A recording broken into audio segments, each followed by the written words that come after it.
Let's have a look at the Fischer esterification reaction, the mechanism. So what we're seeing up here is the reaction overall, the generic reaction. We have our carboxylic acid and we have our alcohol, and we are producing this ester product, and the alcohol OR group is showing up over here in the formation of the ester. And this is an equilibrium reaction, even though I only have the forward arrow showing. And so what we're going to do is draw a mechanism for this reaction so you can see how the Fischer esterification reaction works. So always, I've said it 100 times, when you have an acid present and your reagent has an oxygen on it, the very first thing that needs to happen is protonation of the oxygen with the acid. And we have 2 oxygens, so they both could be protonated in this step. The protonation that's going to be important for this reaction, because this whole thing is in equilibrium, we're going to get the so-called wrong protonation happening as well. The good protonation is protonation of the carboxylic acid, or the carbonyl carbon, just like that. And that's good because it's going to help to activate the carbonyl carbon for the reaction.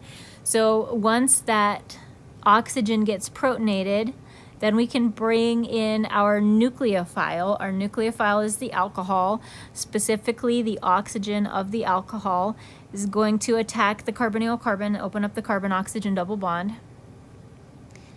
And we get a product, or intermediate, that looks like this. We've got that positive charge on the oxygen that we want to resolve. So the next thing that's going to happen is deprotonation, removing that hydrogen. And we can use just about anything we wanted to do the deprotonation. I'm going to keep using the alcohol. That will definitely work to do the deprotonation. There's also going to be water in this reaction, so maybe the deprotonation is happening from some water. It doesn't really matter what we're showing as doing the deprotonation. So here's the product that we get. And when we did that deprotonation, we created a protonated alcohol. So that protonated alcohol now is going to be used to protonate either one of the OH groups on our intermediate. So let's just do the one at the top. And that will give us